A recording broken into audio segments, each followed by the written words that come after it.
Boa tarde, Valéria, seja bem-vinda. Boa tarde, obrigada. Pronto, pessoal, aqui já são 2 horas da tarde, né? Eu sou a professora Luciana de Lima, coordenadora do curso, e estou aqui com vocês hoje, né, para apresentar o professor Robson Carlos Loureiro, tá bom? Ele vai ser o palestrante de hoje e vai falar sobre docência e gamificação. Então, quando ele estiver fazendo a palestra, se vocês tiverem alguma dúvida, né, o ideal seria vocês anotarem no chat que eu abro espaço para vocês, né, na fala do professor, né, para vocês usarem o microfone, ou então eu mesma posso ler a pergunta de vocês para poder haver essa interação. Mas, se vocês tiverem dúvidas, perguntem, tá certo? Não fiquem guardando para o final, não, que eu acho que essa interação, né, e acredito que o professor Robson também pense assim, é Penso bastante sim. interessante, né, para que a gente possa estar conversando sobre o assunto. Então, eu gostaria de agradecer imensamente a presença de vocês, né? Eu sei que não é fácil estar, né, digamos assim, sincronamente, né, em determinados momentos do dia. Isso é muito importante. Eu fico muito feliz que vocês estejam aqui. E agradecer principalmente ao professor Robson pela disponibilidade também de dar essa palavra e essa contribuição a respeito desse tema, né, que está tão em voga hoje em dia, né, e que a gente está estudando no módulo 2, tá bom? Então, professor Robson, fique à vontade. Pronto. Pois então eu vou começar, tá certo? E, em primeiro lugar, eu quero dar boa tarde para vocês. Achei o maior barato de vocês estarem aqui. E tomara que isso se torne alguma coisa de fato útil, né, para a gente, que possa servir para a gente fazer alguma reflexão. A apresentação, ela está extensa, então eu vou passar por alguns slides de uma forma mais rápida, tá? Mas ela vai ficar disponível para vocês. Uma das primeiras coisas que eu quero colocar para vocês é sobre essa história do termo gamificação, tá? Ele, obviamente, ele foi feito uma corruptela, né, do inglês, e ele vem com uma forte influência, como vocês estão vendo aí, de um pessoal fortemente vinculado à questão das empresas, tá? Então, a gamificação, ela emerge, vamos dizer assim, ela já existe há muitos anos, mas ela emerge no meio acadêmico, no meio empresarial, a partir dessas áreas vinculadas ao marketing, a essas histórias assim. Então ela tem uma pegada que ainda é pouco crítica e muito voltada para essa história de ser algo de utilidade para a empresa, né, de mostrar resultados. Tá?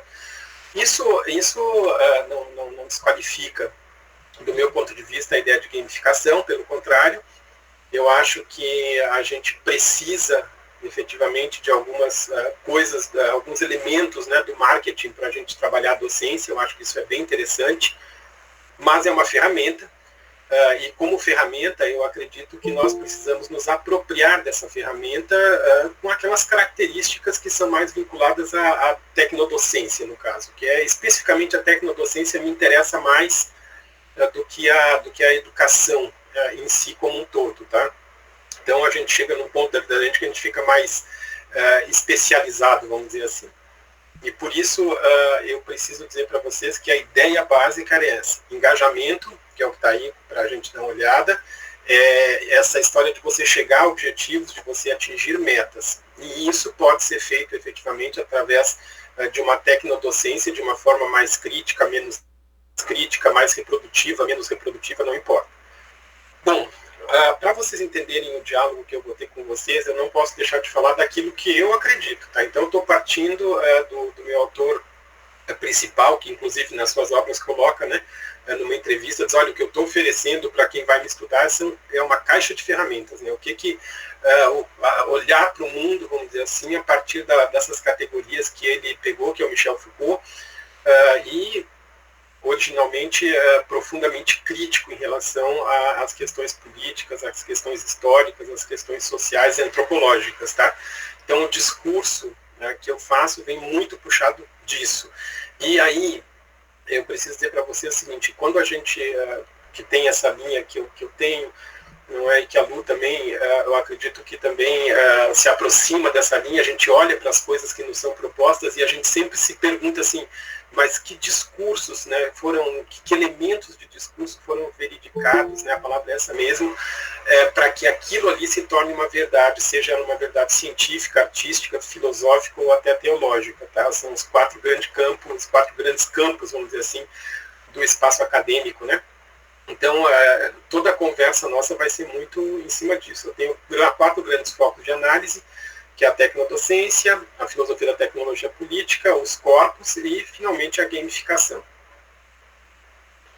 E por que política, né? A gente vem apoiado na Arendt, né? Juntou 2 pessoas ali conversando, ou pessoa, instituição e pessoa. A política é aquela coisa que está habitando ali naquele meio, né? Então, eu posso dizer para vocês que quando eu falo a palavra assim, olha, eu estou olhando isso do ponto de vista político, então eu estou olhando isso do ponto de vista das relações, dos discursos que são usados para fundamentar as coisas. E eu olho para a gamificação a partir disso, tá bom? E aí já começam algumas divergências teóricas com algumas linhas, vamos dizer assim, que estudam a gamificação. Não porque a gamificação vai precisar de determinados quesitos, vamos dizer assim, para que ela aconteça de fato. Né? Ela vai estabelecer relações. Se ela vai estabelecer relações entre as pessoas, ela é eminentemente, potencialmente um ato que contém esse elemento político, né? E ela vai trazer junto com isso a clareza dessas relações, o que pode e o que não pode ser feito numa determinada situação de gamificação, quais são as regras, os objetivos, as metas, e isso tudo que eu estou colocando para vocês. Envolvendo negociação, eu estou especificamente centrado nas negociações com seres humanos, ou entre seres humanos e instituições. Então, eu estou olhando para a gamificação desse ponto de vista político. Ok? E aí nós já temos um primeiro elemento, não é, que vocês vão encontrar se aproximarem da literatura sobre gamificação, sobre a epistemologia da gamificação. Alguns vão dizer que, efetivamente, gamificação não é jogar, tá certo? Pois eu acredito que sim, é jogar. Né? Mas que, efetivamente, quando você vai estudar a parte epistemológica, não é, ou vai estudar as raízes, então, da gamificação, você vai ver que ela foi, no século XIV, XV, XVI, XVII, XVIII, XIX, ela sempre vem com um teor de demonização assim, muito grande, né? Ela é vinculada aos ociosos, né? Ela é vinculada às pessoas que, ao invés de estarem produzindo, ficam jogando. Né? Eu me deparei com um documento espanhol de um pesquisador chamado Alcantu, que eu vou citar ele mais adiante, onde ele fala de um médico, né, que é acusado, né, durante o período da cólera de ficar jogando jogos de azar, ao invés de ficar atendendo efetivamente durante o tempo todo as pessoas que estavam sofrendo então com aquela epidemia. Né? Então, são esses tipos de comentários que a gente encontra, muitos deles vindos assim, de pessoas ligadas às jurisprudências e vinculados às teologias. Tá? Então, a gamificação sofre um pouco com isso. Né? O Ising e Alcantu são 2 autores que a gente chama de seminais, para que se entenda, vamos dizer assim, essas raízes dos jogos. Né? Então, eu parto do pressuposto de que gamificação é jogar, sim, tá certo? E que esse jogar, ele simplesmente bate, muitas vezes, de frente com as ideias de produção, de mercado, de controle, de disciplinamento, e aí tem a influência Foucaultiana na análise, né? E a gente percebe que não é esses momentos, vamos dizer assim, da gamificação ou dos jogos, né, eu estou tratando aqui agora como sinônimos, eles são complexos, né, socialmente difíceis, vamos dizer assim, de uma sociedade mais centrada em produção, em lucro e tal, aceitar o entretenimento como sendo uma dessas formas, né, vamos dizer assim, de você se aproximar dos conhecimentos e a partir disso transformá-los em saberes, né, de fato. Tá certo? Ou de informações para conhecimentos, conhecimentos para saberes. Tá? Bom, dito isso, o que eu quero colocar para vocês é que nós vamos estar muito fortemente vinculados agora nessa nossa conversa, e o que eu posso compartilhar com vocês é isso, estudar efetivamente essas mecânicas, né, que são as formas, vamos dizer assim, que já foram ou estão sendo consolidadas, né, para que aconteçam processos de gamificação. Criar um jogo ou criar um processo de gamificação, ele tem determinados elementos que são muito importantes, né, que você leva em consideração, até porque no processo de gamificação, na sua raiz, a gente vai ter uma potencial mudança, não é, mais intensa das relações de saber e poder. Então, os processos, vamos dizer assim, de autoridade, né, no caso, estou chamando de processos, mas as ações de autoridade, elas têm um outro teor, é um teor diferente, tá? A gamificação, ela, conforme a abordagem dela, ela tende, na sua raiz, a tornar as coisas mais horizontais, tá? Então, ela desverticaliza as relações interpessoais, né? E isso transforma as relações de poder e de saber, tá? Por exemplo, eu podia ter lá no início do século XX, início do século XIX, no meio do século XIX, ou até antes, eu podia ter pessoas sentadas numa mesa jogando um jogo tipo dominó, um jogo com cartas, e eu teria ali médicos, teria um médico que está na taberna, né, fazendo o jogo, como do lado dele está sentado um cara que trabalha como lenhador, do outro lado ela horizontaliza muito essas relações. Então isso é um fator que, para mim, é muito interessante quando você adota nas suas metodologias didáticas o processo de gamificação, né? Cria essa possibilidade potencial de proximidade e, ao mesmo tempo, não é? Ela também pode ser, vamos dizer assim, um foco de conflito, como qualquer uma das áreas, mas pelo menos a tendência do conflito em relação à horizontalização acontece. Bom, a defesa do Huizinga, né, que é um desses pensadores seminais, é da característica autotélica, vamos dizer assim, do jogar, né, do gamificar, tá? Como eu já disse, tratando aqui como sendo sinônimos, tá? Desafio, aprendizado, feedback e o que eles chamam de significado épico, né, que seriam efetivamente as recompensas, tá? Para quem curte estudar essa área, você vai encontrar mais elementos, né, nessa coisa desse significado épico no Campbell, né, quando ele estuda, vamos dizer assim, os monomitos, né, ou então os mitos de fato, né, a necessidade, ele chama isso do retorno com elixir, né, que quando você consegue, vamos dizer assim, atingir aquilo que você quer, tá? Mas desafio é um fator assim crucial no processo de gamificação. Se você não consegue apresentar, claro, um desafio que não leve, vamos dizer assim, a pessoa que vai participar desse processo a um lance de interesse, ela inevitavelmente tende, vamos dizer assim, a ter uma participação menor, né? O aprendizado, isso tem que ficar muito claro, porque o foco não é o jogo pelo jogo, tá? Ainda que tem essa característica autotélica que está aí, a ideia não é de que você pretende chegar a algum lugar com aquele processo que você está propondo. Então, isso precisa ficar muito claro. Olha, nós estamos jogando isso, aquilo e outro, para tentar chegar na compreensão disso, daquilo. Isso é muito importante que fique claro, né? O feedback, que eu acho que já faz parte da nossa ação de tecnodocência, né, no nosso dia a dia, a gente sabe, para nós mesmos, é só olhar para a gente, né, quando a gente manda um artigo, não tem o artigo não foi aceito, ou então precisa ter determinadas mudanças, a gente curte muito ter esse feedback, né? Então as pessoas curtem esse feedback, né? E o que tem apontando é que o feedback ele dá assim um salto e uma melhora no engajamento muito interessante, o engajamento das pessoas que estão participando do processo. Então, para qualquer ação, efetivamente, dentro da tecnodocência e agora especificamente dentro da gamificação, é muito importante que a gente tenha, vamos dizer assim, essa preocupação com os feedbacks. E, finalmente, as recompensas que vocês podem efetivamente pensar nas recompensas que mais se equalizam, vamos dizer assim, com a forma como vocês trabalham, né? Isso pode se reverter em pontuações, isso pode se reverter em acessos a determinados tipos de literatura, eu não sei, aí vocês têm que imaginar, né, como é que é a relação de vocês com essa ideia desse retorno, né, com o elixir, né? Bom, então só refazendo a força do que eu estou dizendo, né, voltamos então para os 4 elementos: desafio, vai aprender o que com aquele processo, né, como é que a gente vai dar o feedback para as pessoas, isso é crucial, não é? Qual será então essa recompensa? Esses são fatores importantes.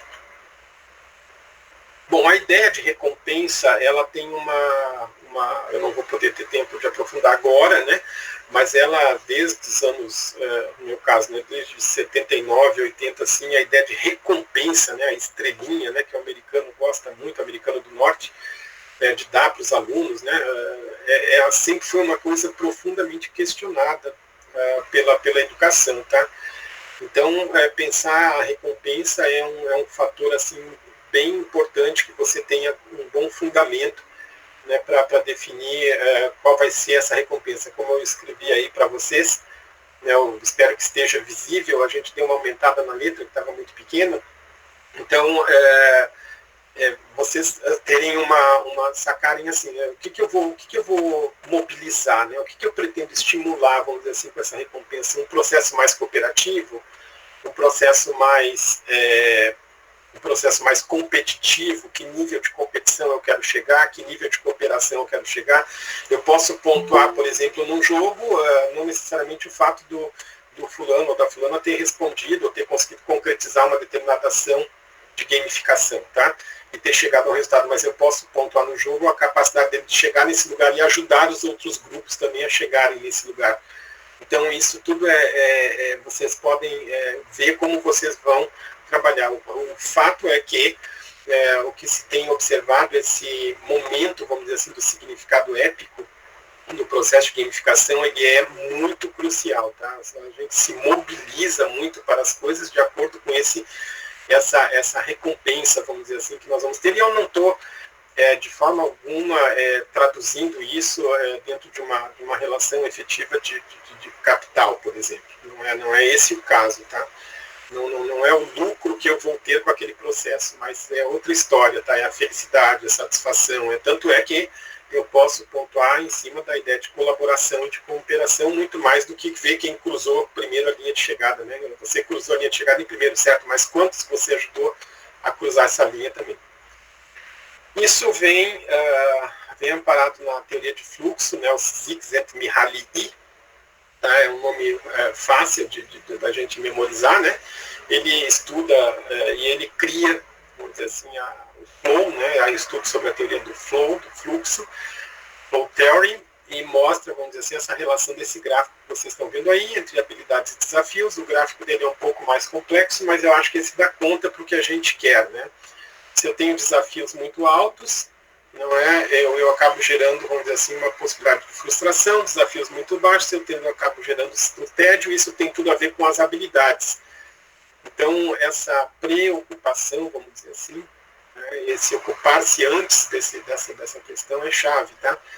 Da gente procurar ver quais são efetivamente os níveis de exigência que eu vou fazer através do meu processo de gamificação. E eu acho que uma prática interessante é que a gente não entenda, vamos dizer assim, os processos de gamificação como chegar naquele último objetivo, tá? Mas sim de você chegar da melhor forma possível com aquele objetivo, ou então no processo de gamificação você ajudar as pessoas a chegarem no objetivo. Isso pode dar assim, um gancho diferente, né? O jogo não precisa ser criado dentro de uma mecânica onde quem cruzou a linha de chegada primeiro é de fato o primeiro, né? Ele só cruzou a linha de chegada primeiro. Eu estou falando dessa forma na expectativa de tentar mostrar para vocês que você não precisa trabalhar efetivamente a gamificação como sendo o objetivo, não precisa ser um resultado final, né? Construir a casa. O objetivo pode ser o processo de construir a casa e até onde você chegou de acordo com as suas necessidades, ou com as suas possibilidades, ou com as suas habilidades, tá?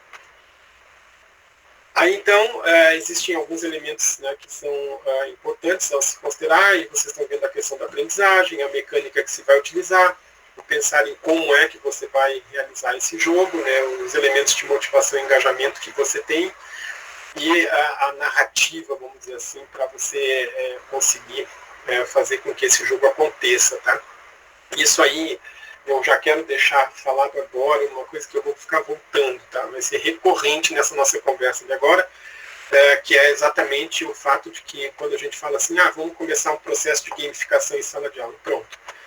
É crucial para nós na tecnodocência que vocês comecem a entender o status de parceria com os discentes, tá? É chave isso para nós, né? Porque quando eu começo o processo de gamificação, eu não preciso fazer todos os processos de gamificação. Eu posso formar grupos e os grupos podem criar os jogos, tá? Esses jogos, depois de um tempo, eles vão se acumular de tal maneira, como a gente tem lá no nosso site modelos que foram gravados de aula, de coisas que os alunos inventaram nesses vários anos que a gente está, acho que são bem uns 8, né, nessa área, né, assim, que envolve essa área, vamos dizer assim. E vocês vão ver que o aluno é um excelente aluno, é um excelente parceiro, são excelentes parceiros para criarem esses games, tá? E a gente, na tecnodocência, defende muito essa coisa do material autoral digital educacional. Então, quando a gente fala assim, vamos começar um processo de gamificação na nossa turma de biologia, de geologia, de engenharia, de matemática, do que for, é lembrar de, já que nós estamos horizontalizando as relações, não é uma obrigação de vocês criarem efetivamente os jogos, tá? Vocês podem levar o processo de criar os jogos, já é um elemento de aprendizagem muito interessante, dando tempo no semestre, um aplica com outro grupo e tal, vê ali, você já tem inclusive elementos para uma pesquisa. Então a ideia não é sobrecarregar, vamos dizer assim, o professor com o trabalho, tá? Não é a gente criar aí mais uma dessas metodologias que acabam fazendo com que você se aplique mais valia sobre si, né? É um negócio louco isso que está acontecendo agora. A ideia é que vou trabalhar com gamificação, ótimo. Pré-requisito, esse estudo que a gente vem fazendo agora, outro pré-requisito crucial, você ter parceria com seus alunos. Você não precisa chegar de forma alguma com o jogo pronto. Se quiser, chegou com o jogo pronto, ótimo. Se não, eu prefiro, vamos dizer assim, desenvolver os jogos com os alunos. Então, é uma explicação sobre gamificação e tal, e a gente vai criar esses jogos juntos, tá? Vamos criar esse material autoral. Oi? Tem uma colocação aqui da professora Virgínia, que é a seguinte: a Sim. parte mais complexa é conseguir essa colaboração com os demais colegas. Ela coloca assim, não sei se isso acontece com vocês. Acontece sim. Acontece sim. Agora, assim, entenda que quando a gente fala colegas, eu falo de colegas docentes e discentes, tá? Os colegas discentes, né, que estão comigo dentro da sala de aula, eles se engajam de uma forma muito intensa, muito legal. Os colegas docentes, tá? Só mesmo aqueles que efetivamente curtem, vamos dizer assim, essa tentativa de criar outras formas metodológico-didáticas. Mas hoje, eu acredito que eu tenho uma parceria muito forte com 2 professores, 3 e uma ruma de alunas e alunos, tá? E isso faz com que esse processo de gamificação aconteça. E ocorre um fator interessante, Virginia, que é ocorre a palavra é horrível para ele, mas enfim, ocorre uma contaminação do grupo, e a gente percebe que de repente a gente começa a ver outros docentes falando e querendo fazer esse tipo de processo, que não é, efetivamente, eu acho que nenhuma dessas metodologias didáticas ela deveria ser colocada por decreto, né? É uma ação tecnodocente, quer dizer, você decide se você quer mudar ou não. Você, né, eu mesmo e Luciana, a gente trabalha junto há tantos anos, né, e a gente tem formas didáticas de ação diferentes. Esse elemento da gamificação é uma forma que a gente interage super bem e a gente acredita nesse processo, tá? Não como sendo um processo mágico, que não é. E também sabe que fazer esse processo sem a parceria dos meus alunos dentro da sala de aula das minhas alunas é assim um volume de trabalho que não tem graça da gente querer assumir, a não ser que você goste disso, né? Então, eu acho que ficou respondido. Sim, ela coloca ainda, faz uma outra colocação, que ela diz assim, ok, com os estudantes é mais fácil. Na área da saúde é tudo mais linear e a colaboração para algo voltado para gamificação é bem difícil. Mas depois ela coloca que sim, foi respondido sim e agradece. Tá. A gente não tem como, né? É uma forma metodológica. Imagina, tem certas áreas nossas de saber que trabalham dentro de uma perspectiva mais expositiva, né? Ou até expositiva participativa na forma didática de trabalhar. Isso mas eu fico pensando na saúde, eu vou dar uns exemplos mais adiante que envolvem a saúde menina, a parte de anatomia, essa parte de microbiologia, essa parte olha, o que tem de áreas que poderiam assim casar. Eu me lembro de um jogo que eu jogava quando ainda não tinha Windows, hein? Era DOS, e o jogo era imagina, era como se você tivesse miniaturizado e você entrava dentro do corpo humano, que nem aquela coisa da Viagem Fantástica lá dentro do corpo humano, não é um filme antigo. E lá dentro a gente tinha determinados produtos, determinados sais químicos, né, que iriam, vamos dizer assim, operar um resultado frente a determinados tipos de infecção. Então o jogo era uma viagem, né, e eu curtia muito jogar esse jogo, e é um jogo, imagina, no tempo que só tinha as telas verdes e pretas, tá? Não tinha essa coisa toda colorida de agora, não. Bom, falei para vocês no início, vou passar por essa imagem rapidamente, porque ela só reflete, então, isso que eu estou tentando argumentar com vocês, que é uma mudança nas relações de saber e poder, e a gente acredita que isto é um fator muito importante para a tecnodocência na contemporaneidade, tá? As relações de saber e poder entre docentes e discentes, como em toda a sociedade, mudaram muito do século XIX, início do século XX para cá. Então, existem certas forças que o docente tinha no passado e que não tem mais, né? Eu me lembro quando eu comecei a dar aula, eu entrava dentro da sala de aula nos anos 80, tá? E os alunos, nossa, levantavam, fazia fila também para entrar na escola, era uma escola religiosa, né? Então, faziam fila, né, quando batia e tal. Hoje você não consegue mais fazer isso, é bem difícil também, nem até no colégio militar tem sanções, né, em relação a isso. Gamificação, então, ajuda a mudar esse quadro dessas relações de autoridade. Eu acho que isso, assim, é um grande ponto favorável nosso. Bom, esta maravilha de obra de arte com anotações em volta que vocês estão vendo aí, mostra um detalhe que eu preciso salientar para vocês. Engajar, desafiar, realizar, habilitar, produzir, objetivar, recompensar, aprender, que são verbos, né, que estão traduzidos aí do inglês, né, com adaptações, que envolvem o estudo da gamificação desde o seu início, de fato são elementos que poderiam ser utilizados em qualquer modelagem de metodologia de aula, tá certo? Entende que qual é o professor que não quer engajar os alunos, desafiar, realizar coisas, tornar eles hábeis a alguns elementos, como tem ali, né, as skills, né, produzir coisas, objetivar, recompensar, aprender. Então, isso é um fator que eu acho interessante, né? São elementos que são muito unidos quando você entra no processo de gamificação, mas que, de fato, eles podem ser trabalhados em qualquer metodologia, tá? No início, gente, a gamificação, ela tinha essa coisa, e ainda tem muito hoje, tá? Porque aquela coisa que eu contei lá no iníciozinho da conversa, né? Lembra que ela veio demonizada, né? O jogo é coisa do demônio, né? Faz com que as pessoas se viciem e tal, percam dinheiro, se endividem, coisa desse tipo. Isso estou no século XVI. Então houve os jogos de entretenimento, né? E aí começou lá nos anos 90, eu acho, o pessoal das áreas vinculadas à docência começaram a pensar em termos de jogos sérios, né, que seriam serious games, né? E aí se celebrizou esse nome dos jogos sérios, então eu não uso, vamos dizer assim, isso, né? O que se percebe hoje é esse gráfico que vocês veem aí mais à direita, com as cores mais pastéis, que eu não consegui representar do jeito que eu gostaria, mas que mostra que esses limites, vamos dizer assim, entre gamificação, jogo sério, entretenimento, eles estão mais difusos, tá? Eles estão mais diluídos, porque as relações de disciplinamento mudaram, tá, ok? Então, quem é do meu tempo sabe que fazia educação física com o professor que chegava lá, dava uma pitada e a gente saia fazendo polichinelo. Apitava mais uma vez, a gente fazia abdominal. Apitava. Bom, em relação à minha forma física, vocês veem que não funcionou muito bem isso, tá? E a coisa assim da gamificação passou por isso. Ela era uma coisa assim, olha, jogo de entretenimento é uma coisa, jogo de sério é outra coisa. Então, eu precisava começar a colocar determinadas qualidades diferenciadas no jogo para que as pessoas não criassem, vamos dizer assim, esse afastamento da ideia de trabalhar com a gamificação e com o jogo. E a gamificação engloba, então, todos esses processos. Deixa eu só fazer uma colocação do Rodrigo Robson, que ele diz assim, tá bom. Eu orientei um projeto com uma turma de ensino técnico em enfermagem que desenvolveu um jogo de tabuleiro visando a educação em saúde, próprio do curso. Que maravilha! Pois é, ele disse que foi bastante interessante. É aquela história, você cria um processo. Gente, é só pensar na gente quando a gente ficava na época lá mais atrás jogando banco imobiliário, para quem gosta, jogando canastra, o tempo passa e você está ali raciocinando com números, cores e coisas desse tipo, né?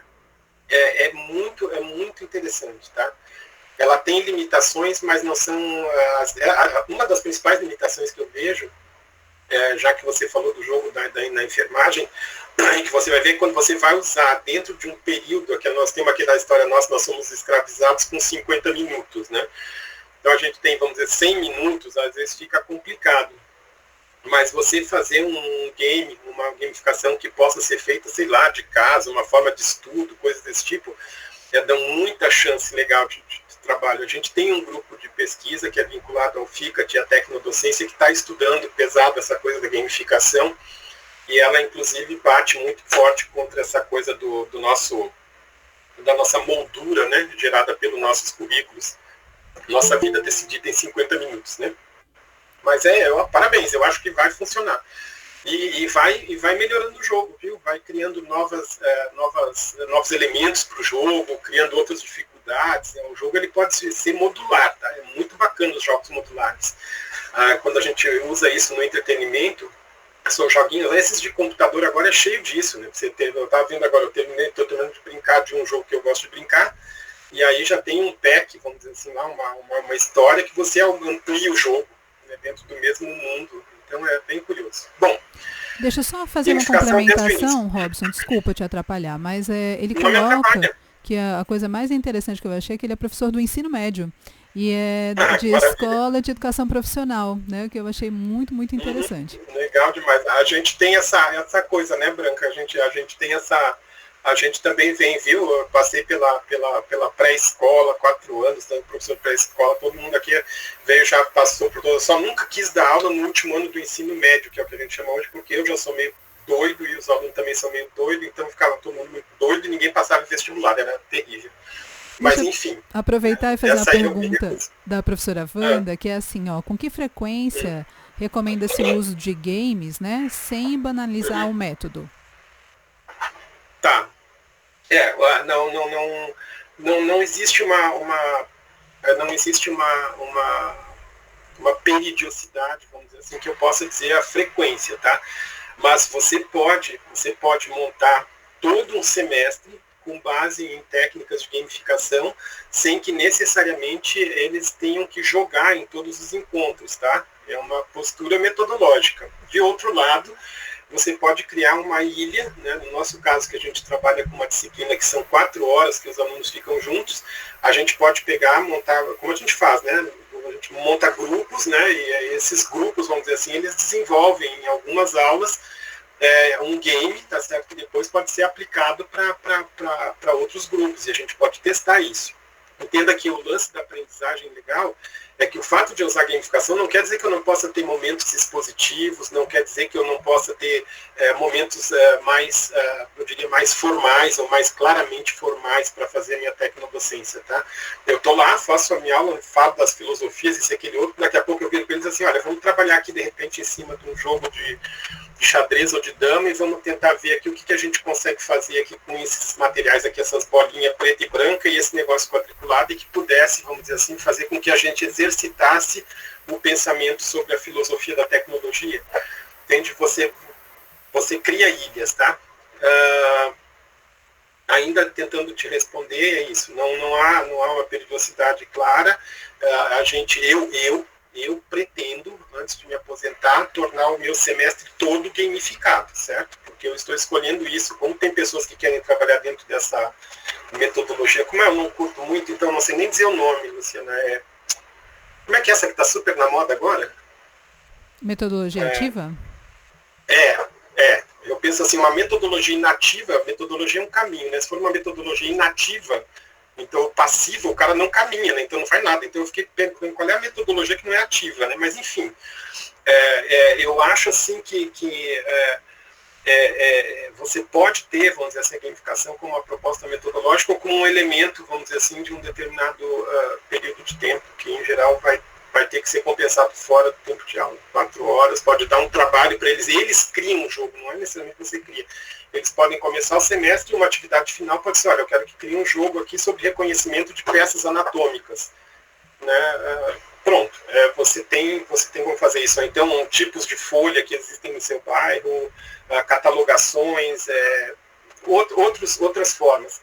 O que vai diferenciar, então, essa coisa da gamificação? O que vai diferenciar é que eu tenho uma proposta onde eu tenho um desafio, eu tenho efetivamente o que eu estou querendo com aquilo muito claro, eu vou ter o feedback e eu, de alguma forma, vou ter uma recompensa. Essas 4 coisas, vamos dizer assim, vão ser encadeadas, vão ser relacionadas de diversas formas, que são as mecânicas de jogo. Então, isso significa você trabalhar metodologicamente dentro de uma perspectiva de gamificação. Certo? Vejam aí, Luiz, na imagem que está. O termo gamificação corresponde ao uso de mecanismos ou elementos de jogos orientados ao objetivo de resolver problemas práticos ou despertar engajamento. Quer dizer, ela pode ser uma metodologia que eu assuma para todas as minhas aulas.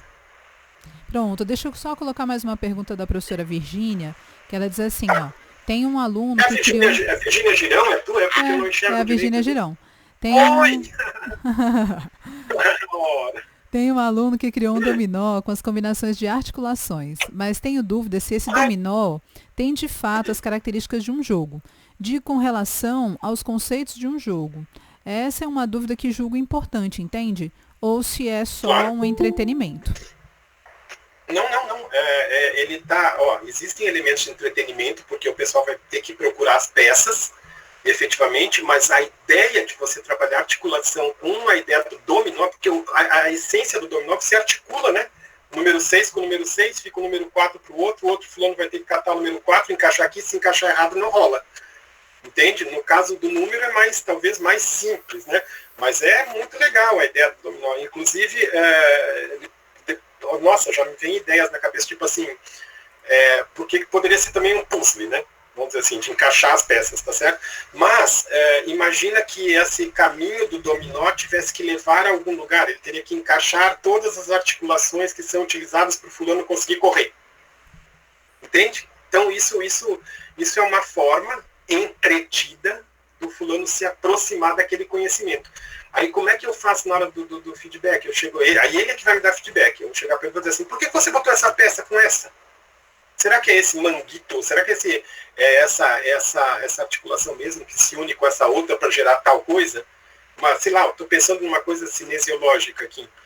Entende? Então é muito interessante a ideia do dominó. O dominó é uma mecânica que funciona. E como validar esse jogo? Ela pergunta. O que é validar? Eu não sei, foi uma pergunta dela. Aí, Virgínia, você precisa dizer. Eu também não, Virgínia. Aí eu vou abrir o microfone para perguntar, pode ser? Pronto, assim, oi, professor Robson, foi muito bom. O primeiro curso que foi oferecido por vocês, não é? Logo no começo da pandemia, até hoje, eu te digo que eu aplico muito do que você nos passou. Agradeço muito mesmo. Deixa eu falar assim. Junto com a gente. Não, e assim, prepara aí, viu, professora Luciana? Vocês arranjaram um carrapato, eu vou atrás mesmo. Então, que bom. Quando eu digo assim, validar, deixa eu até abrir aqui a minha câmera, né, para ficar pra gente se ver. Quando eu digo assim, validar, é porque eu vejo muito também se falando que, você está usando isso daqui só como uma brincadeira, e isso de fato não gera no aluno um processo de ensino e aprendizagem. Quando eu falo em validar, eu nem sei se esse termo está correto, era conseguir, de fato, avaliar o uso desse jogo que pudesse sedimentar o conteúdo em si, porque o conteúdo é complexo, quando a gente fala de estruturas anatômicas. Pronto, como fala anatomia, é complexa, a histologia, a embriologia, a parte do mais adulto, é muito complicado, todo o conteúdo é muito denso para o estudante. Então, quando você traz essas ferramentas, você dá uma aliviada de que eu posso conseguir, você incentiva, estimula e tal. Mas muitos colegas dizem, isso aí você está perdendo tempo, isso aí você está enrolando o aluno, você poderia estar ensinando isso mesmo no seu blá blá blá, você entende? Então, quando eu quis dizer validar, e aí vem o preconceito, vem você não conseguir adesão, que era que eu estava perguntando no começo. Então, quando eu quis dizer validar, era isso, assim, de que forma a gente poderia, de fato, ao usar, avaliar o seu uso e o seu resultado, a resposta, não sei direito o termo, certo, professor Robson e professor? Não, mas validar tá ótimo, agora ficou claro, porque eu não sabia se tu queria validar no sentido assim, os meninos vão fazer esse produto e eu quero ter a patente desse produto, porque isso também é possível. Sim, mas nem foi nesse passo, seria talvez adiante, nem foi nesse sentido, foi no sentido mesmo de que foi o validar acadêmico, né? E dentro da prática docente, porque com isso você ganha força, né? Você ganha respeito nas ações docentes que você faz, entende? Eu acho o seguinte, Quem vai estar se lançando, Virginia, pessoal, agora com o lance da gamificação, está achando um prato cheio para quem quer pesquisar tecnodocência, independente da área que for, tá certo? Por quê? Porque aquela relação, essa relação de ter uma pessoa na frente falando coisas e todas as pessoas sentadas imóveis, se presumindo que essas pessoas estão aprendendo, isso não teve também nenhuma grande validação acadêmica no início, quando isso começou a ser usado, tá certo? Inclusive, os relatos antropológicos que se tem eram de contagem de história oral, né? Os irlandeses, eu acho que o pessoal ali da Gália até hoje usa, né? Assim, eles veridicam mais a história oral do que propriamente a história escrita, tá? Então, o que é isso, né? O que é isso aqui? Antes de ser chamado de metodologia ou de abordagem de aula expositiva, um fulano foi para frente de um grupo de pessoas e começou a falar coisas dentro de um horário e se esperava que essas pessoas, no final dos tempos, lá de 1, 2, 3 anos, se tornassem filósofos, matemáticos ou o que quer que seja. Então, isso depois passou efetivamente a ser pesquisado e aí foi academicizado. Na gamificação, a gente está tratando agora como uma metodologia que está começando a se consolidar, que já está plenamente consolidada do ponto de vista da sua eficiência. Claro que tem milhões de críticas, tá certo? Mas, enfim, ela está consolidada, a metodologia da gamificação fica consolidada da sua eficiência no meio empresarial, no meio do marketing, não resolve todas as questões, como nem todas as aulas expositivas resolvem o aprendizado, né? Então, essa é a ideia. Aí, como é que eu faço para isso se tornar algo cada vez com mais peso acadêmico e provavelmente a gente vai ouvir ainda há muito tempo pessoas que preferem efetivamente trabalhar na forma expositiva direta, tá? Eu estava me lembrando agora que passei e me lembrei, eu estava contando ontem aqui em casa que no Colégio de France, onde o Foucault dava as palestras dele lá em auditórios para 300 pessoas, juntava 500, ele disse que o Colégio de France, apesar de toda a abertura, ele considerava os alunos nessas aulas seminários ouvintes, quer dizer, os caras não podiam falar nada. Foucault até tem uma frase que ele diz assim, puxa, uma das coisas que me chateia muito é que eu termino as horas da minha fala e fico solitário, fico sozinho, porque as pessoas são tão educadas que não vêm nem me perguntar nada. Ele convida as pessoas, diz, olha, quem quiser, eu vou para o restaurante tal, jantar, para o bar tal, e aí quem quiser tentar ir lá conversar e realmente se interessar pelo assunto, estarei lá para continuarmos a conversa. Então nós temos que solidificar, e aí é publicação, é pesquisa, grupo controle, né? Trabalha com um grupo trabalhou as articulações aqui na forma clássica, outro grupo trabalhou mesmo, né, pessoas assim parecidas, aquela coisa que vocês já estão para lá de saber de pesquisa, e vai tentando publicar e vai tentando, vamos dizer assim, consolidar isso, tá certo? Gamificação, estou de olho aqui no tempo, vamos lá, e são poucos slides, né, como vocês veem aí.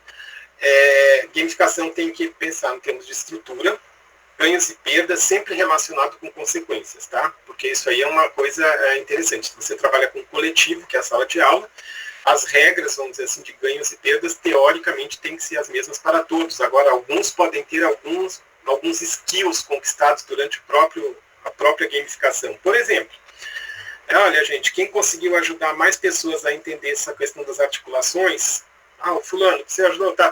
Então, vocês têm o direito a ter 2 grandes dicas do professor. Entende? Essa é a ideia, né? De você se mobilizar e vai premiando e vai trazendo as coisas assim. As regras de negociação são importantíssimas. Tá? O que pode e o que não se pode fazer no processo tem que ficar bem claro. E pode ser uma coisa, olha, não precisa o professor levar isso. Entende? Discutam isso com os alunos, vejam que regras acham que pode ter e o que não pode ter. Atributos estados é exatamente, eu me adiantei aquilo que eu falei antes, né? Algumas no processo de gamificação, as pessoas que vão efetivamente avançando dentro do processo, não necessariamente subindo de nível, mas avançando dentro do processo, elas podem, vamos dizer assim, conquistar como recompensa mais tempo para solucionar uma determinada coisa, tá certo? Ou então aqueles que vão pegar saúde ainda, aqueles que trabalham mais fortemente num jogo que envolva aquela coisa da enfermagem, né? Envolva você fazer ações que conscientizem um determinado grupo no sentido de ações, como é que a gente chama? Antes da doença se instalar, gente. Enfim, antes antes do problema acontecer, se você tiver ações que precavem para que aqueles problemas não aconteçam, entender, esse grupo pode ter um potencial, ele pode ter 2 ou 3 ações a mais do que o outro grupo que atuou só efetivamente quando o problema já tinha acontecido. Me esqueci da palavra, mas tudo bem. Volta e meia isso me acontece mesmo. Como é que a gente chama? Alguém me ajuda? Antes do problema, não quero ter um problema cardíaco, então eu tenho que fazer uma coisa antes. Como é o nome dessa coisa que eu faço antes? Preventivo, Catarina. Obrigado.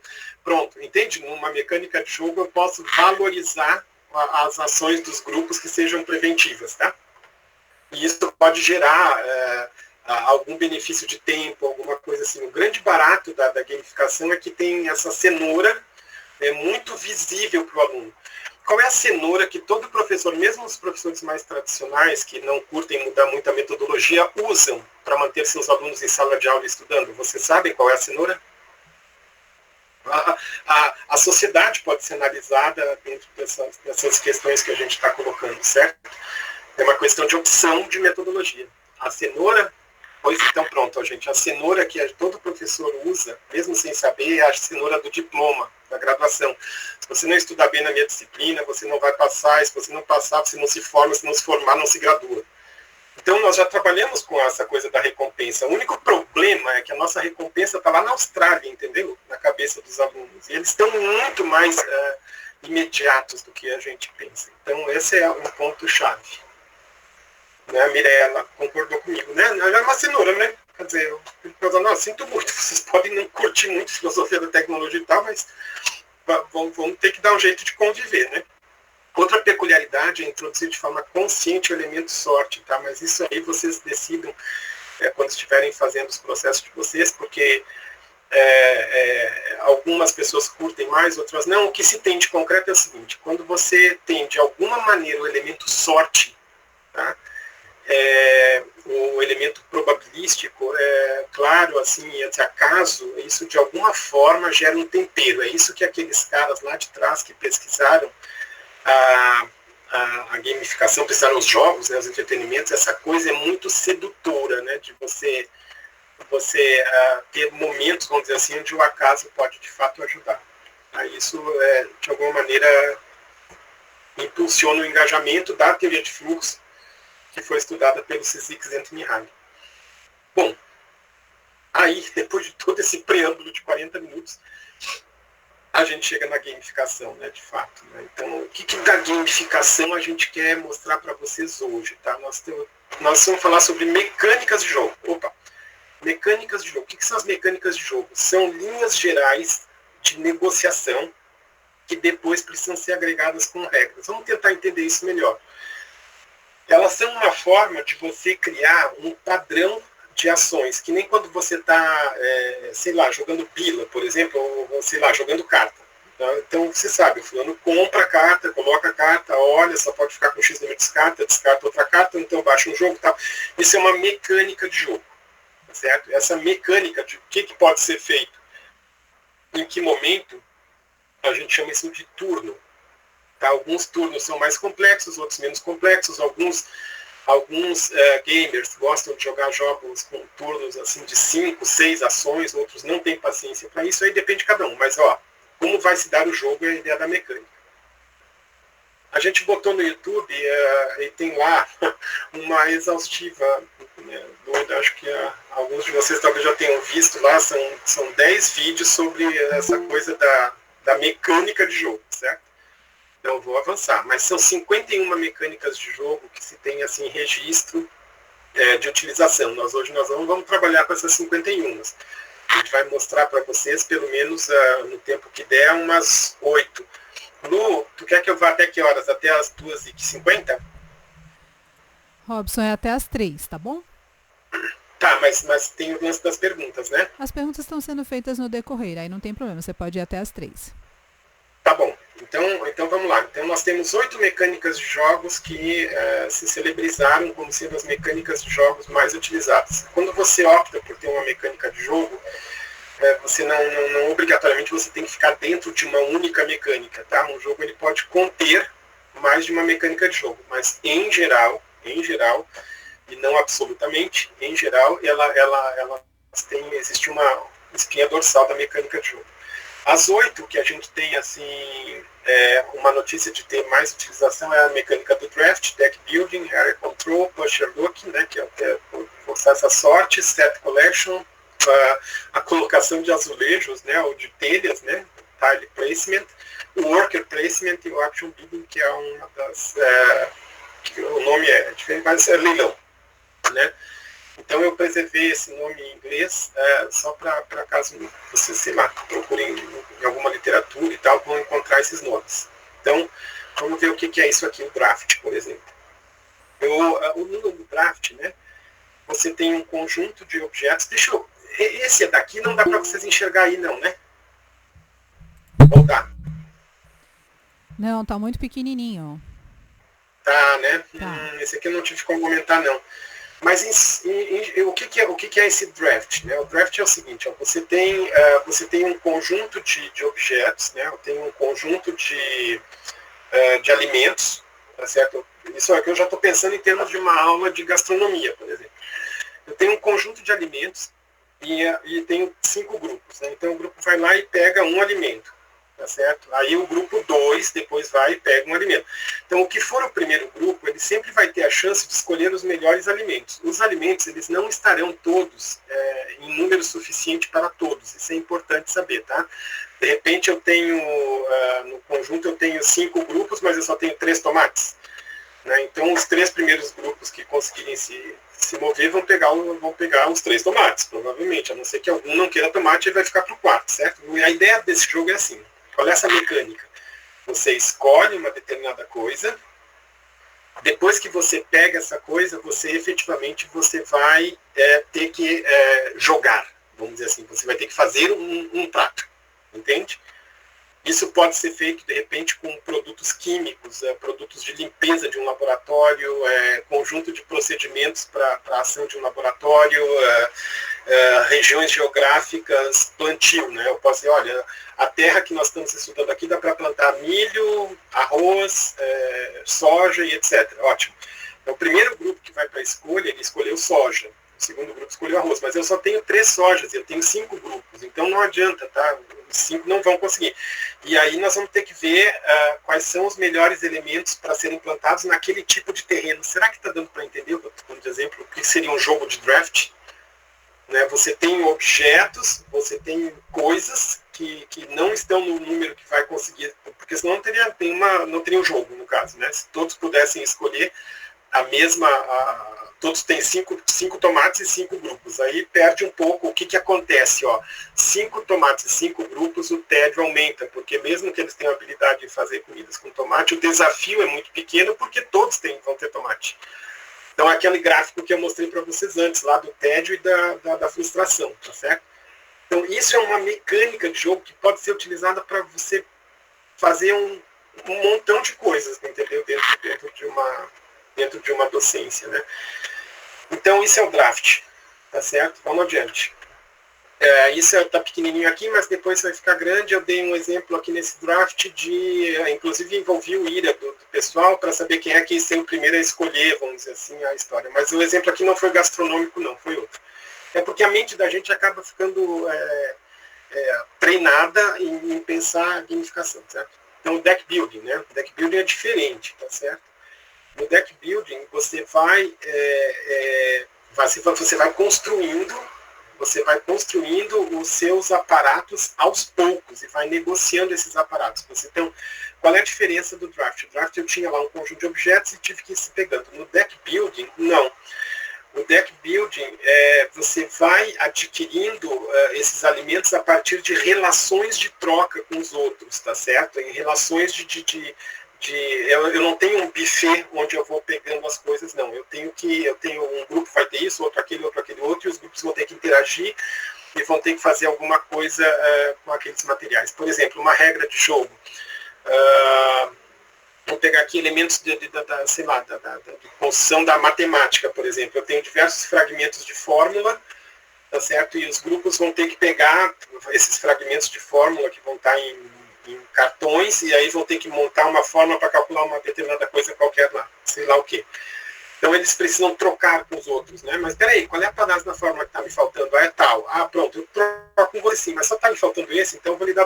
Quer dizer, esse movimento vai fazer com que eles tenham atenção, teoricamente, né? Vai fazer com que eles tenham atenção nos fragmentos de fórmula que eles têm, não é? Ou nas fórmulas que eles têm completas e que eles vão precisar trocar entre eles para resolver um determinado problema que o professor coloca. Outra coisa, voltar a lembrar, parceria. Eu posso chegar para os alunos, entregar folha em branco e dizer para eles escreverem fórmulas e cortar. E cortar os fragmentos, tá certo? E eles podem montar todo o game, e eles podem criar o problema para o outro grupo resolver. Entendeu como é que é o negócio? Ou o professor pode distribuir 5, 6 problemas dentro de sala de aula, ou pode pedir para os alunos numa aula montar o problema, na outra aula, na outra semana, ele vai distribuir os problemas e vai dar fragmentos de fórmula, eles vão ter que negociar entre eles para poder chegar naquela coisa. Esse tipo de movimento numa aula de 4 horas, entende, pode nos ajudar, entende? Vamos dizer que eu faço esse movimento da segunda para a terceira hora. Então ainda dá tempo depois de eu poder retomar, dar um feedback, falar com eles sobre isso. Mas a ideia do deck building é essa. A ideia do deck building são objetos que as pessoas ou trazem os seus objetos para pensar. Esses objetos são colocados, vamos dizer assim, sobre essa mesa, e aí você vai, efetivamente, a partir deles, negociar com os outros, né? Se fosse um jogo de entretenimento, esse jogo é o tipo daquele jogo de carta, quando você bota uma carta, quando a mesma carta, eu acho que é bate-bate, todo mundo tem que bater a mão, né? Ali cada um já tem as suas cartas, entende? Essa é a mecânica, mas que é adaptada, no caso, para docência, né? No caso, para resolver um problema. Vou adiante. Robson, a Virginia está perguntando se tem algum exemplo de jogo do deck building, tipo da estrela, assim, para facilitar a compreensão. Da estrela, deck building? Não tem da estrela, mas algum de vocês já ouviu falar naqueles cards do Pokémon, ou então do Magic, ou jogos desse tipo, onde você tem cards e você vai jogar com outros jogadores e cada um leva o seu card. E aí eles jogam as suas cartas, as cartas que ele tem, né? Então isso aí, a gente já entendeu lá. Então é isso. Esse é um exemplo de deck building. Da estrela, gente, eu não lembro, que vergonha, mas eu não lembro se tem, não. Mas tranquilo, acho que já entendeu, a gente pode ir. Tá, vamos adiante. Area Control é uma mecânica de jogo que está escrito no caso, onde você tem um espaço geográfico e você precisa garantir aquele espaço geográfico a partir de determinadas ações, tá? Vamos supor que eu fosse trabalhar lance de política, tem aquele jogo pronto, aí sim, o War da Grau. Né? Você pode usar aquele tabuleiro, né? Ou então cada aluno cada grupo de alunos leva esse tabuleiro e você pode efetivamente chegar na hora lá e dizer assim, olha, nós vamos procurar aqui lugares de plantio, lugares onde tem queimada, lugares onde tem sei lá o quê. E aquele lugar precisa ser ocupado pelos jogadores. Então a ideia da mecânica do jogo do Area Control é que você vai controlar uma determinada área. Tá certo? E para controlar essa determinada área, você vai ter que determinar algumas aquisições, né? Você vai precisar ter algumas coisas que vão lhe permitir controlar aquela área. Então, a mecânica do jogo é essa. Eu vou ter um determinado objeto, e esse objeto que eu tenho vai me permitir ter controle sobre aquela determinada área. Será que ficou claro? O jogador precisa garantir no espaço tabuleiro, dominar o espaço e evoluir esse espaço, buscar conseguir uma maioria de unidades e influência. Tá? Aqui se você vai trabalhar com ele competitivo, mas se eu trabalhar com ele cooperativo, eu não preciso ficar viajando muito na quantidade. A mecânica possibilita você mover peças. O War é um exemplo do Area Control. E aí vocês pensem assim, quais são os elementos na minha... o War é um clássico mesmo. Aí você vai poder trabalhar, vamos dizer assim, os elementos das suas áreas. Ao invés de eu trabalhar com maples, com botõezinhos vermelho, amarelo, azul, verde, preto, não, eu trabalho com eu trabalho com sementes, eu trabalho com palavras que deveriam constar em poesias, entende como é que funciona? Então, quem tiver o maior número de palavras que contam nas poesias do Fernando Pessoa, essa pessoa, vamos dizer assim, está avançando dentro do processo de jogo. Você pode criar milhares de coisas. O lance dessa mecânica qual é? Eu tenho que ter coisas e tenho que ter um desafio para poder colocar as coisas e com esse desafio eu consigo dominar um espaço. Tá? O xadrez serve muito para um exemplo desse area control também. Vamos adiante. Eu estou pulando os pequenininhos para vocês verem depois os exemplos que eu botei aí, que está muito miúdo. Mas esse daqui, o exemplo que eu tinha pego, envolvia coisas de plantio, de agronomia, eu acho que era. Push, esse do forçar a sorte, ele é, para vocês terem uma ideia dessa qual é a jogada, qual é o lance dessa mecânica. O lance dessa mecânica é o seguinte: você tem uma situação X, não é? E dessa situação X você vai tentar pegar alguma coisa dessa situação X. Mas o risco que você corre é pegar coisas a mais ou pegar coisas a menos, e isso vai fazer com que você não atinja seu objetivo. Esse é o Pusher Look. O melhor exemplo para dar para vocês, quando a gente pensa nisso em termos de entretenimento, é aquele jogo 21. Né, que você tem uma carta, deixa aberta, e você tem que pedir para o cara da banca. Né, é um jogo que aparece demais em filme. Aí o cara pede 2 cartas, aí ele olha. Se ele tiver 3-10, ele passou dos 21, né? Então ele perdeu, ou seja, ele pediu carta a mais. Se ele pediu uma carta só e a carta que vier para ele for uma carta 2, ele está muito para trás do 21. Então qual é a mecânica que nós temos aí que pode ser pensada para a ação tecnodocente?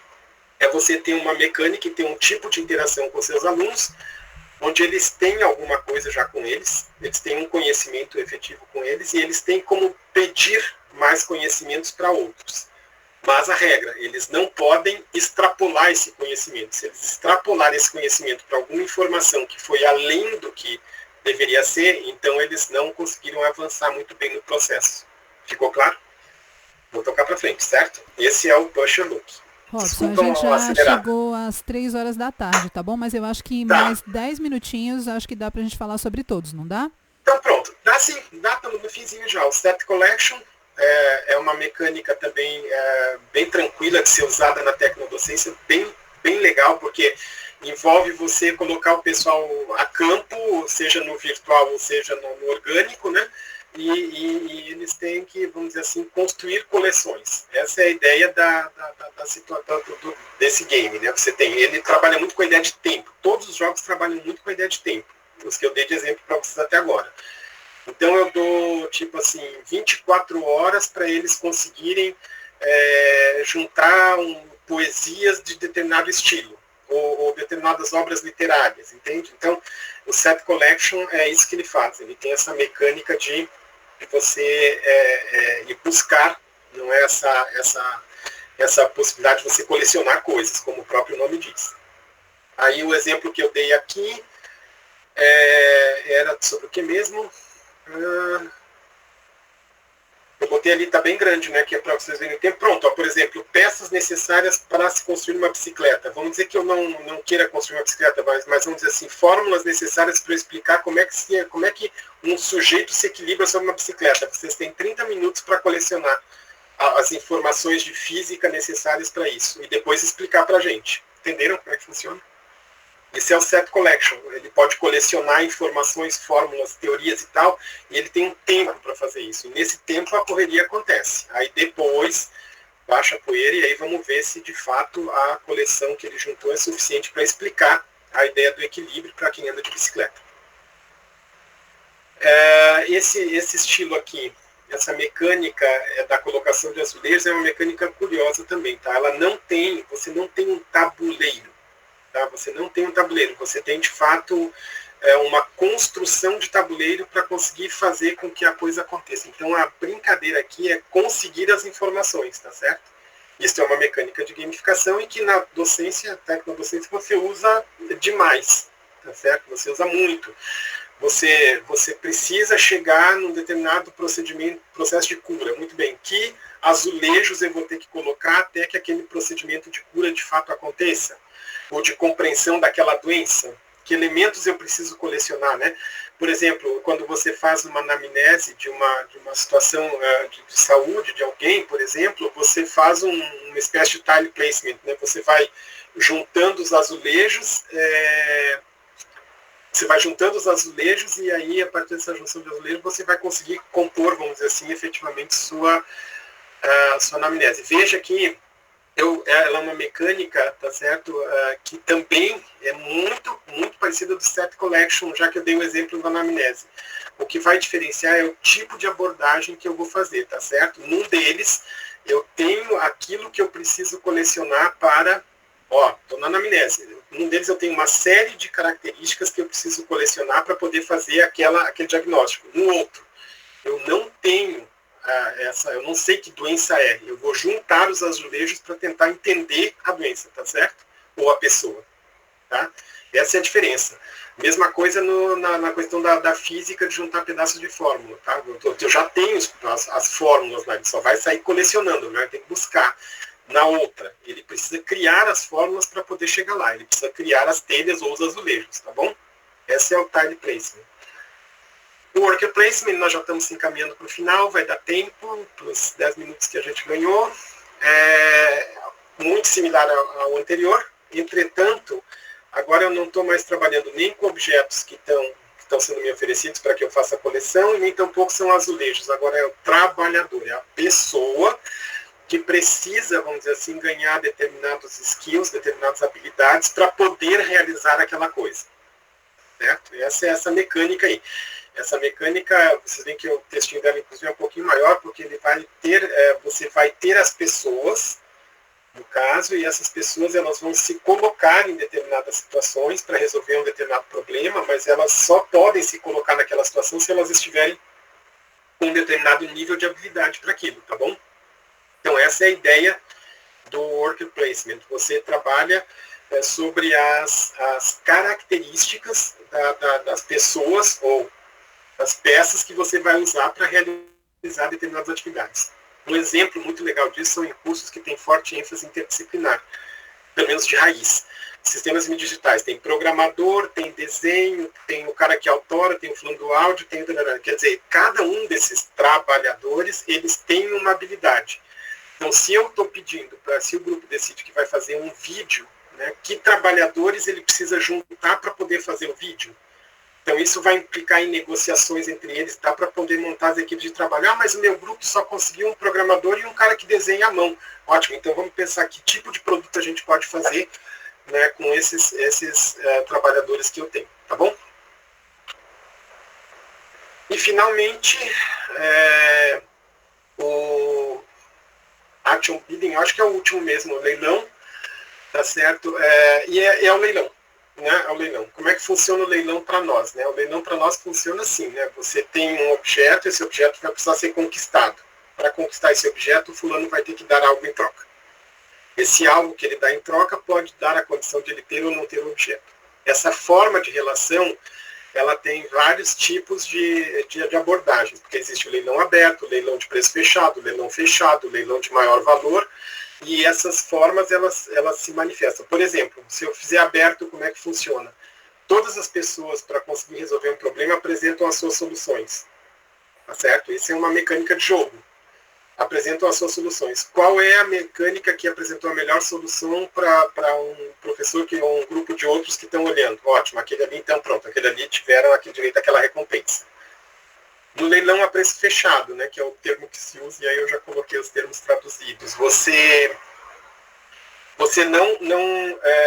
não sabe efetivamente o que os outros acharam para solucionar a questão, tá certo? Você vai entregar isso e isso não vai ser aberto para os outros, e aí alguém vai olhar essas respostas, e aí vamos dizer assim, nós elegemos essa aqui como sendo a resposta mais interessante para o problema que foi apresentado. Aí, uma vez que essa resposta é elegida pela pessoa de autoridade na área que efetivamente escolheu, aí os outros vão dizer assim, por que essa resposta teria sido escolhida? Tá certo? A ideia básica é essa. Gente, depois tem o maior valor, vocês vão poder ver, que é o que oferece melhor chance, ou que resolve com menor custo, e finalmente também nós temos o fechado. Tá certo? Que aí é sorteio mesmo. São várias soluções que eu tenho na minha frente, e efetivamente a gente vai escolher uma delas e assumir ela como sendo a mais interessante. Bom, esse já é o final, tem gente que já está tendo que sair, né? Nós também estamos na corrida aqui, mas a ideia básica foi passar para vocês essa coisa da gamificação. Ok? Obrigado por vocês terem aguentado essa conversa veloz até agora. Mas foi ótimo, é muito importante, eu acho, a gente perceber que as mecânicas, elas podem ser utilizadas em qualquer contexto, para alunos de qualquer idade, né? Tanto na educação básica quanto no ensino superior. Tudo depende de como é que a gente vai fazer o uso dessas mecânicas, né? E por isso que eu acredito mais nas mecânicas do que propriamente no jogo pronto. Porque muitas vezes o jogo pronto, ele vem com uma estrutura que só cabe para alunos do Fundamental 2, né? E não dá para a gente adaptar para alunos do ensino superior, por exemplo, né? Então isso complica um pouco. Complica o meio de campo. Mas a mecânica, ela dá essa opção, inclusive, do professor criar com o aluno ou do professor jogar para o aluno criar. Né? E isso aí é que, para nós, né, interessa mais, né, em termos de tecnodocência. Mas, gente, eu estou aqui, a gente vai ficar mais um tempo, tá certo? Quem precisar sair, fica à vontade. Eu agradeço enormemente, assim como o professor Robson, a presença de vocês. Mas nós estamos abertos aqui a perguntas, tá certo? Foi gravada sim, viu, Fernando? Não aparece aqui porque a gente está gravando num outro formato, tá bom? E aí vou disponibilizar lá no nosso canal do YouTube, deixando o link lá no material do Classroom, tá? Assim como os slides também. Lu, eu vi que alguém pediu ou solicitou bibliografia. Então eu prometo que eu preparo aí uns 10 livros que sejam tranquilos para a gente encontrar. E aí a gente passa essa bibliografia, tá? Pronto, tá ótimo, sem problema. Muito obrigada também, Karine, viu, pela presença de vocês. Que bom que vocês gostaram, né? É pano para manga para muita conversa, daria várias webconferências, né? Obrigada, Rodrigo, tá dando aí parabéns pela webconferência, até a próxima oportunidade. A gente vai ter, a próxima webconferência vai ser sobre realidade virtual e aumentada, né? Outro assunto também muito interessante. Então, se vocês tiverem qualquer pergunta, quiserem fazer agora, Robson e eu ficamos aqui aguardando um pouquinho. Inclusive, se vocês tiverem alguma pergunta em relação ao curso, né, vocês podem fazer também. Aproveita que esse momento é síncrono, né? A gente pode responder mais rapidamente.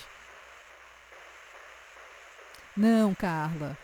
As webconferências elas não estão sendo contabilizadas com frequência. Muito embora lá na planilha da frequência eu coloque sim para as pessoas que estão participando, mas elas não vão ser computadas como atividade obrigatória, tá bom? Abraço, Virgínia. Um prazer, viu? Sempre ter você aqui. Um beijo. Tchau. Bom.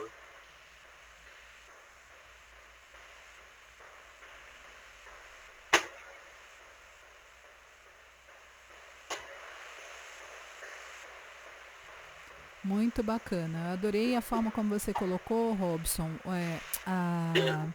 na estruturação, entendeu? Porque fica muito fácil da gente compreender, pelo menos essas 8 mecânicas básicas, né? E é bacana porque é o que dá vontade de fazer. Eu falei assim, eu vou pegar essa daqui que eu achei que eu entendi mais, que eu achei mais próximo do meu conteúdo, né? Vou aplicar. E a gente tentar aplicar uma por uma para ver o que resultado que a gente vai ter em termos de aprendizagem do aluno, né? Isso que é muito importante. E o Wirley está fazendo uma pergunta. Desculpa, Robson. Quais das mecânicas seriam mais adequadas para o ensino de humanas? Querido, eu acho, tá certo, para a minha pegada, a minha forma de compreender essa coisa das humanidades, primeiro eu acho que qualquer uma das mecânicas pode ser utilizada, mas eu acho que as mecânicas que têm um elemento uma pegada mais colaborativa, isso você vai determinar na regra, não é na mecânica, entende? Sempre pegar uma pegada mais colaborativa, cooperativa, eu acho que para as áreas de humanas são mais interessantes. Essa é uma decisão que ela vem antes de você escolher a mecânica, entendeu?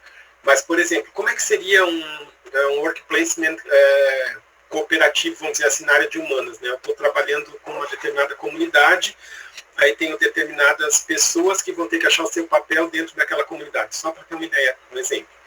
Aí como é que eu posso fazer isso, né? Puxa vida, aquele grupo de lá tem um tipo de trabalhador, vamos dizer assim, que me interessa, então você tentar negociar isso com ele e tal.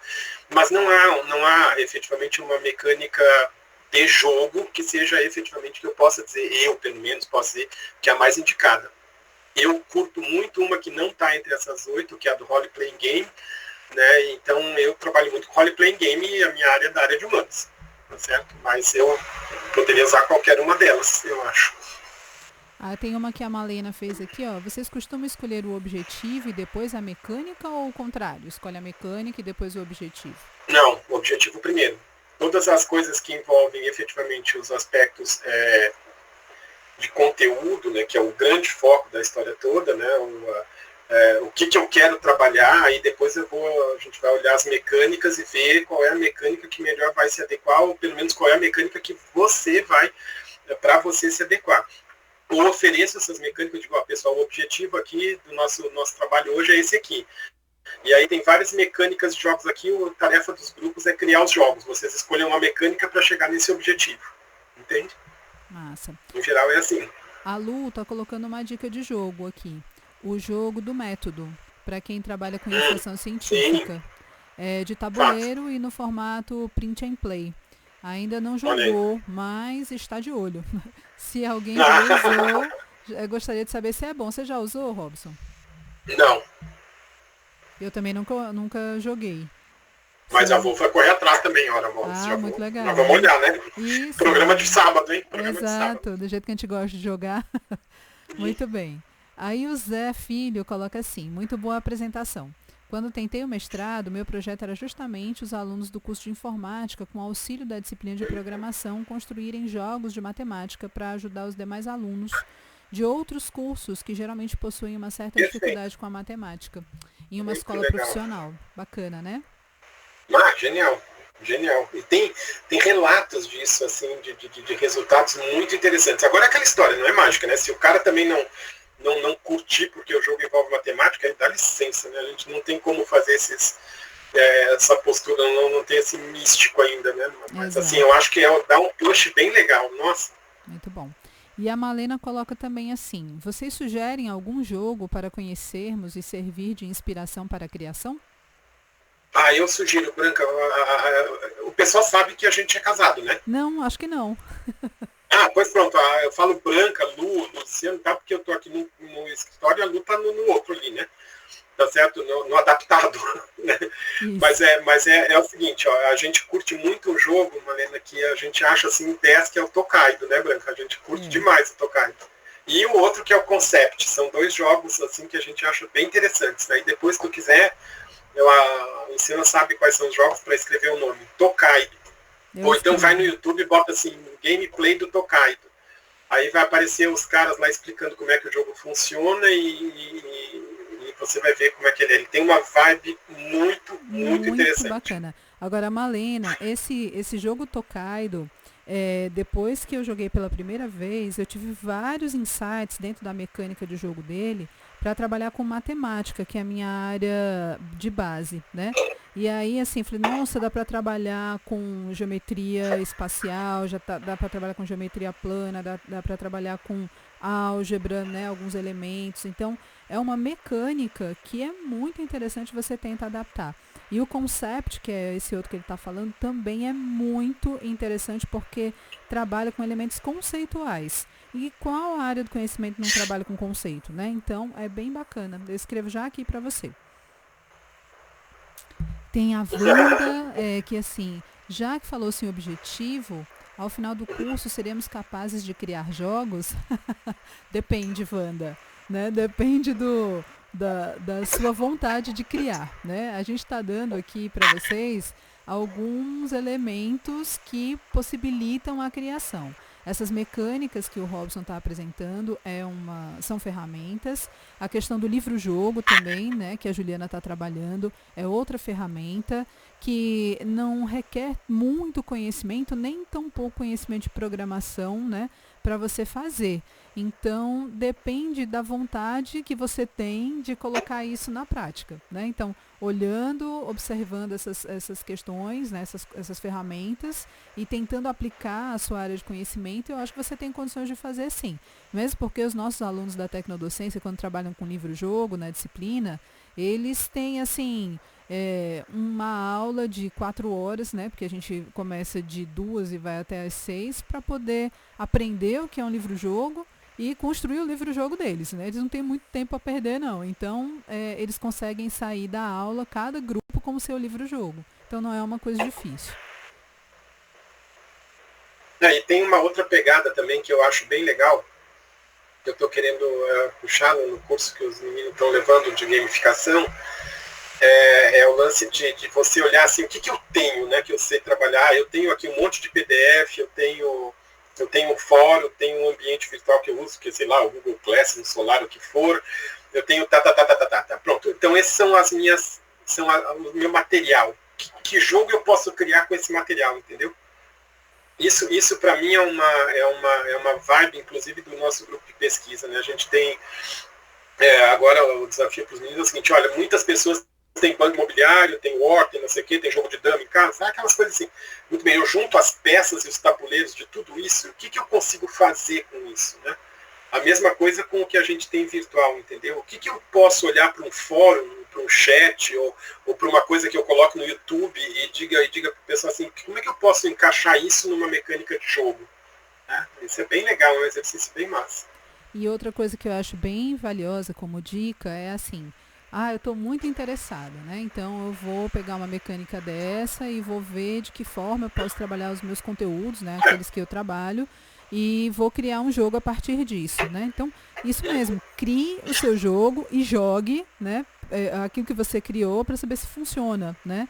E aí depois que você vai se ambientando com o jogo que você está criando e o quanto você está gostando de fazer isso, é que você vai pensar de que forma você pode fazer isso em sala de aula, né? Então, fazer o seu próprio jogo, para mim, é o primeiro passo, né? Para que você possa depois implementar com seus alunos em sala de aula.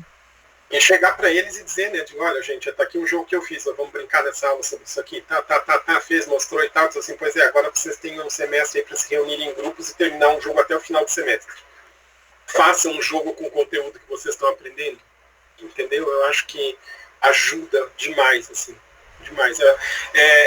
Como a gente tem aquela mania, né, de pegar e vai anotando no caderno, vai fazendo as nossas anotações no caderno, né, puxando o quadrinho para cá, vai fazendo um fluxograma, um organograma do conteúdo, né, eu acho que isso funciona bem para gamificação. É isso, a Wanda coloca que a gente está acomodado nos jogos prontos, com certeza.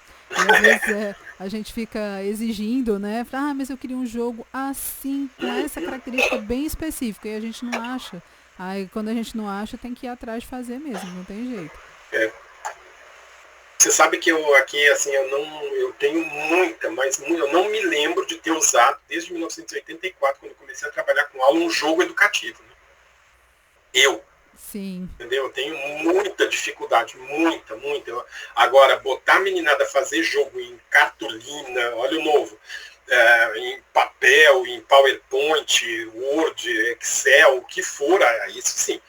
Mas assim, de dizer que eu vou pegar e vou comprar um jogo, isso quando eu trabalho até com a meninada, assim mesmo, pirralho, de 5ª, 6ª, 7ª série. A Brena vai dar uma dessas lives? Não, já deu, né? Vai, a próxima.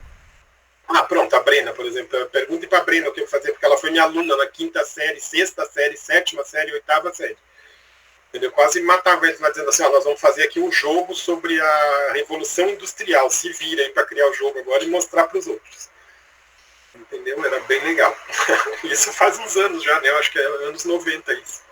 Pois é, e eu sempre tive uma grande frustração nas minhas aulas de matemática, porque nenhum jogo era suficientemente bom para trabalhar com determinados conteúdos que eu precisava que os alunos aprendessem, né? Então aí eu enveredava para outros tipos de software, para softwares mais abertos, até para o Excel eu preferia trabalhar do que ter que trabalhar com jogos prontos.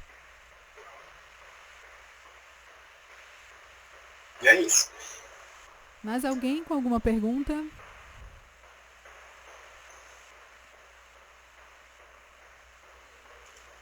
Não, muitas ideias, viu? Essas mecânicas, elas deixam a gente assim fervilhando de ideias. Deixa, viu? A coisa também, de como eu construir a mecânica no meu conteúdo, é um desafio e tanto. Lembrando que é muito legal fazer isso com a meninada junto, né? Quando eu falo meninada, são os alunos nossos da universidade. Pois é. Botar eles a fazer junto. Mas vai dar certo. Tu trabalha com qual área? Eu trabalho com engenharia civil. Que massa. Então é um pessoal que para começar, é um pessoal muito conservador. Sim, além de conhecer os meus alunos, eu sei que eu enfrento a crítica dos meus colegas, né, que entra naquilo que a menina falou, o pessoal diz, tá enrolando aula. Então, e outra coisa, como eu sou antes dos anos 70, eu nunca joguei Pokémon, então eu ainda tenho que aprender algumas coisas que eles já sabem. É como você falou, os saberes aí, eles vão, com certeza vão ter mais facilidade do que eu de jogar. Eu vou só lançar a ideia, né? Mas nossa, acho que vale a pena. A engenharia civil, gente, tem tanta coisa. Olha, tem muita possibilidade de abordagem e abordagem com peso, né? Botar essa meninada a calcular coisa, a resolver coisas num tempo delimitado. É muito legal. Não, eles gostam, tem muita coisa. Eu já me aventurei. Ah, que massa! Mas eu quero adquirir mais, digamos assim, mais confiança, né? Como a menina que validar para a gente, o que a gente chama de validar, eu acho que convencer os outros que o método é eficiente. Eu acho que é um pouco disso. Aí o lance é pesquisa e publicação, né?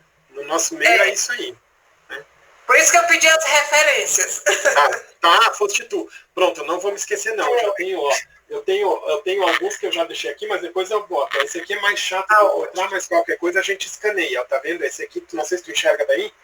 Esse é um de base no sentido epistemológico, tá? Qual é o nome dele? Agora, esse aqui é o Tractatus Ludorum, é mais chato de encontrar. Foi aquele que a gente comprou em Minas. Esse daqui, ó, Gamificar, esse cara que dá pra ver o nomezinho dele aqui, é meio que um ícone na área, tá? Ele é um ícone, Burke, né? Brian Burke. Aí aqui tem a Santa Ela também, que é uma pessoa que está sempre vinculada a essas áreas. Assim, que está se vinculando a essa área, mas está sempre vinculada às coisas de tecnologia, esse papo todo, né? Então é bem... Isso aqui depois eu passo para vocês, a gente manda fotinho, sei lá, dá um jeito. E tem outros. Tem outros por aí. Wanda, tem uma dica também que pode ser valiosa para você. Trabalhar, ao invés de trabalhar com uma turma toda, porque as turmas da engenharia são bem grandes, especialmente quando começam, né, os primeiros semestres. Mas é você ter um grupo de estudos com alguns alunos que se interessam. Aí um grupinho pequeno... Eu sempre faço isso. Pronto. Antes de eu começar com metodologias ativas, eu comecei no grupo de estudo e a gente fazia oficinas. Não, eu não entro na sala de aula aí. Entrei agora na quarentena. Facilita, porque você vai conhecendo, né? Eu aprendo muito com os meus alunos com grupo de estudos, porque eu falei, olha, eu não sei. Vamos estudar determinado software, vamos estudar determinada mecânica juntos, né? E no grupo de estudo fica muito mais fácil. E a gente chegou ao ponto de amadurecer isso há uns anos atrás e registrar, né, os grupos na PRPPG, né, e na própria UFC, então é um tempo que pode se ter legal para se trabalhar nos grupos de estudo, né? Eu acho bacana. Né? Ou se vincular a um grupo, por conta de ter que mostrar a carga horária, né? Isso. Pronto, a gente já vai encerrando então, pessoal. Tá bom? Aí, se alguém tiver mais a última pergunta... Obrigada também, Wanda, por você estar aqui. Só agradecer, muito obrigada. Foi uma tarde muito rica. Obrigado. Ótimo, muito obrigada também. Se alguém mais quiser fazer alguma pergunta, a gente fica aqui mais uns 2 minutinhos, tá bom? Mas quem quiser ir saindo, fica à vontade.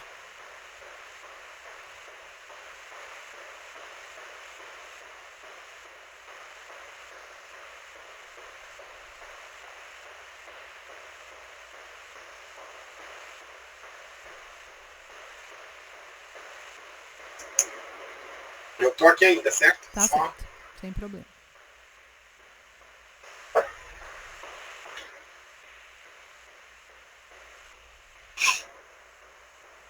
Welton, muito obrigada também.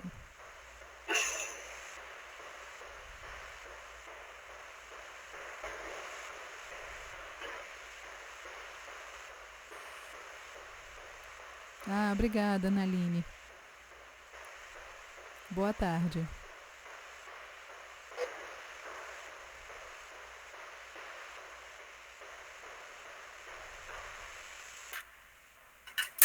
Pronto. Robson, muito obrigada. A gente ainda está gravando aqui, tá bom? E vou fechar aqui então a sala para que a gente possa encerrar oficialmente, tá certo? Tá bom. Pronto, obrigada. Até a próxima, viu? Até. Tchau, tchau.